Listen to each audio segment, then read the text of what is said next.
mbokk yi asalaamaaleykum jërë ngeen jëf ci ànd bi ngeen daan ak ñun ci seeni ay xibaaru météo jàpp leen ni nag taw yi nga xam ne mu ngi ànd ak ay dënnu fës loolu fële ca bët saalumu réew mi ci digg réew mi waaye it ci penku bi dina fa daal di descendi waaye suba ñu ngi xaarandi ab tàngoor boo xam ne dinañu ko daal di yëkk daanaka fépp ci dëkk bi ñu xool nataal satellite bi lu mu ñuy andil muy asamaan soo xam ne mu ngi fees ak ay niir waaye niir yoo xam ne mun nañu ko daal di nemmeeku lu ëpp fii ci zone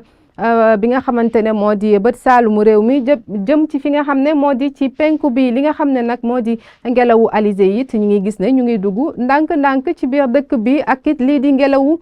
mousson bi bu ñu xoolee tey ci guddi li nga xam ne moo nar a am moo di dina am ab temps boo xamante ne dina xaw a nduggani tuuti ak ay température yu xaw a wàcc fii nga xam ne moo di Fatick ñu am fi lu toll ci 22 ci ay degré fi nga xam ne moo di Kédougou it ñu am fi lu toll ci 23 ci ay degré digg réew mi 24 ba 25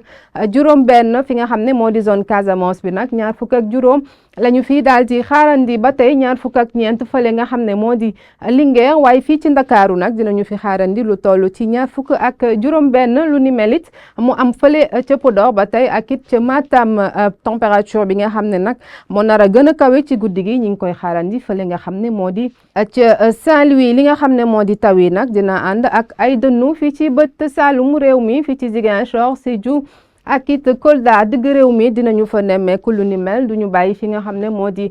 Tambacounda ak Kédougou waaye it jëm ba fi nga xamante ne moo di Bakel Matam Linguère ak it fi nga xam ne moo di Louga ay taw yu yamamaay rek la ñu fay daal di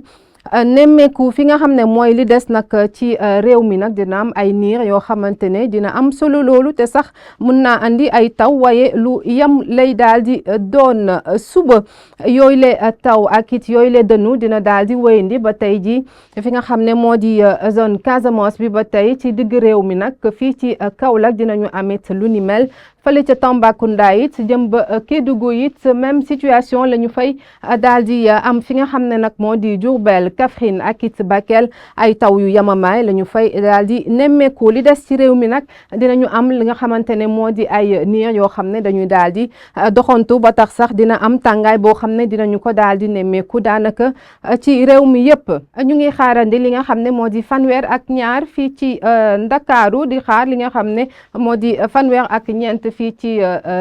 Kédougou waaye it fële ci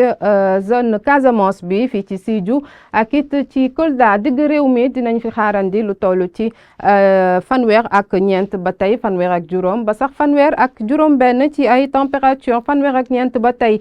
fii ci Thiès Louga waaye it ba Linguère 35 fi nga xam ne moo di Saint-Louis dinañu xaar 32 fii ci Podor ak fi nga xam ne moo di Bakel fële ci Matam nag fa la ñuy xaar tàngaay bi nar a gën a fës ci bés bi ak lu toll ci 37 ci ay température bu leen fàttee di naan ndox mu bëri waaye it di moytandiku li nga xam ne moo di biti bi mën ngeen wéy di ñu topp ci suñu plateforme digitale jërë ngeen def ci ànd bi dig daje ëllëg